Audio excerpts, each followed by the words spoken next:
Roman Chocolatito Gonzalez loses to Juan Fransciso Estrada in the trilogy. Post-fight results and breakdown by yours truly. What up, fight world? It's your boy Ego, and I'm back with some more boxing. Now, gather around. I'm going to give you guys my thoughts. Chocolatito fought Estrada for a third time. The fight started off kind of sluggish, and I want to give you guys my breakdown. Now, quick PSA. When I give you guys my breakdowns, I give you guys that puro, that raw, that uncut, that cocaina. You know, I give you guys that fire, that heat, and I don't put the kid gloves on. You know, it's like the bowling alley. When you got the kids and the kids got their own lane and you put up the bumpers so they can never get a gutter ball.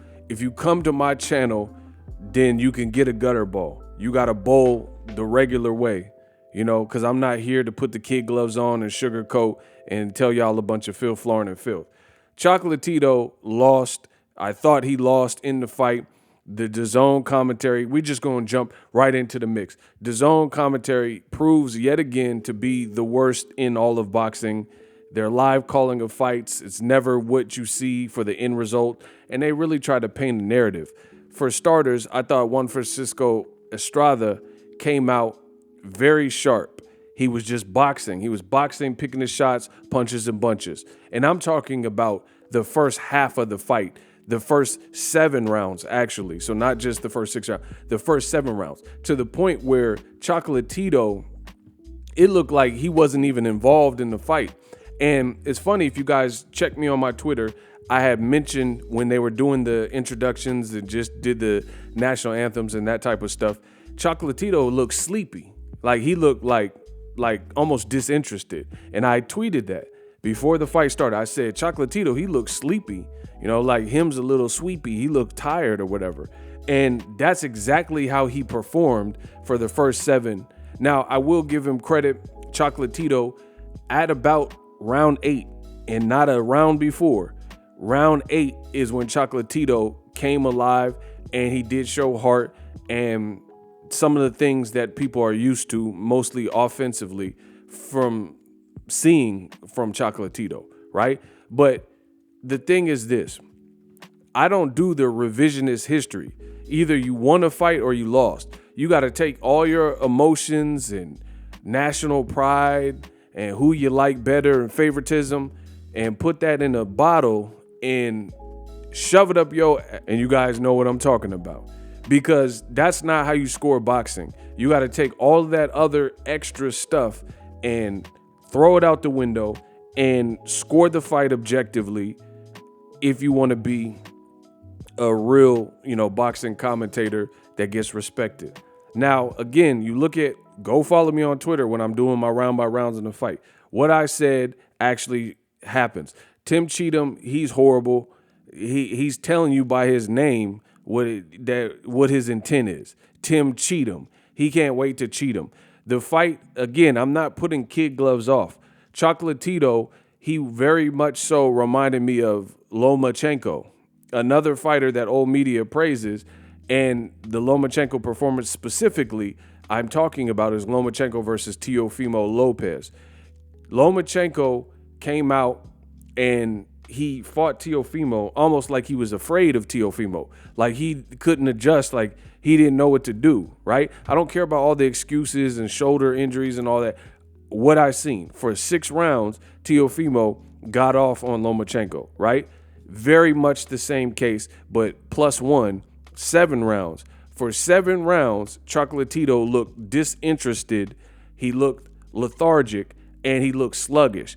And everybody with a brain was probably seeing that, right? And tweeting that and saying, oh, it's a slow round. Even Eddie Hearn took to his social media and he said that he had Estrada winning 6 rounds, right? And I don't even look for Eddie. It's his event. So I don't look for him to be the most objective, non-biased person anyway, right? So I had 7 rounds to Estrada. Right then and there, just like Lomachenko versus Teofimo, Chocolatito put himself in a very bad position. And just to further prove that I'm the greatest in boxing history when it comes to giving you guys this, the way I speak, the way I say these things, to show you that it is not out of the question what I'm saying, you look no further than Chocolatito's own corner, because just before probably about round 8, his team says, you need to win. Chocolatito, they're talking to him, his trainer, his chief second. They're saying, you need to win every single round. You're down. Why are you not? I don't like what I'm seeing. These are some of the things that when the corner was mic'd up that we were hearing. I don't like how you're fighting. I want you to fight angrily. Fight angry, Chocolatito. What are you doing? You need to win the next rounds. And guess what? He didn't do that. The championship rounds, I for sure gave Estrada round 12. So that's a nail in the coffin. Some would even probably give Estrada round 11. So, with no point deductions, with no knockdowns or no other fouls or points being removed, this became pretty much an easy fight to score. You just have to see who's doing the better work in the fight. And with such a bad lethargic start, Chocolatito, it don't matter that he turned up and, showed signs of vintage Chocolatito and all this stuff that DAZN commentators were saying at round 8. Too little, too late. And it was wild to see the DAZN commentary crew try to spin it like they seen the same thing that we were saying. Like it was a blowout for Estrada. He was boxing well, stick and move, ha, ha, ha, stick him, ha, ha, ha, stick him, boom, boom, boom, in and out, fluid. Chocolatito looked like he almost didn't want to be there. Like he was babysitting or doing some other kind of chore, like doing some roofing or so. He just looked like out of it, and it just wasn't working for him. He couldn't get nothing off. Then all of a sudden, Chocolatito finally shows signs of life. Again, too little, too late. And then DAZN commentators try to flip the narrative and say, oh, this is such a close fight. Oh, could go either way. And I seen old media, people on Twitter and stuff saying, oh, it could have went any way. And no, it couldn't have, bro, because you can't give up the first 7 rounds, no knockdowns, no point deductions. You didn't have him out on his feet or anything else that you would score at a 10-8 round and then lose championship rounds. Your own team told you that. They told you need every single round, and he didn't do that. So to be honest, it's what I said. Chocolatito, he a good little fighter, but old media, they put him on this pedestal, and it's created such an insane level of bias when it comes to Chocolatito commentary. Even post-fight in his interview, he looked like sad and depressed and like he didn't even really have much to say. His energy looked bad. So, I wouldn't be surprised if he retired. He just looked like Estrada wanted to fight more. And then one thing he said in his post-fight interview that I thought was extremely bizarre, very bizarre. Chocolatito they said, oh, the DAZN reporter said, you gave up the first 5 rounds to Estrada, and then you came on very strong and took the next 5 rounds. That's incorrect. I don't think there was ever a point where Chocolatito won quite 5 rounds in a row. But beyond that, 5 plus 5 is 10. This was a 12-round fight. So again, this is not how you score. But what Chocolatito said next was borderline shocking.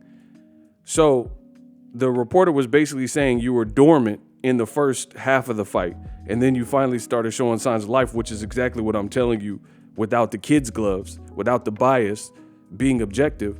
And then they said, why were you so quiet in them early rounds? Chocolatito says, I was trying to see what he had. You are trying to see what he had? Like, this is a trilogy. This was supposed to be the end-all, be-all stalemate. You fought him 2 other times. You fought him for a total of 24 rounds before you ever stepped foot into the event in Arizona tonight. And you're talking about you gave up the rounds because you wanted to see what he had. You didn't learn what he had from fighting him over the last decade in 2 other fights that spanned over the course of, 24 rounds. So I thought that was extremely weak from Chocolatito for him to say that he was so dormant because he wanted to see what the man had. While you were trying to see what he had, you were losing all of those rounds. So when you watch the tape, you have no one to blame. This was a trilogy fight. And I feel like trilogies are supposed to mean something in boxing, and it's like you want to put a cap on that. Like same thing with Golovkin versus Canelo. That was a horrible trilogy. But that third fight, Golovkin, he looked just like Chocolatito. And it's funny because they're friends, you know, and there's pictures together. And there was like Ronda Rousey, Golovkin, and Chocolatito, like the three amigos that old media was pushing. But the same thing happened with Gennady Hey, no, guys, and Max, guys, Chocolate, guys, Tito, Michael Jackson, Tito, yeah, Reba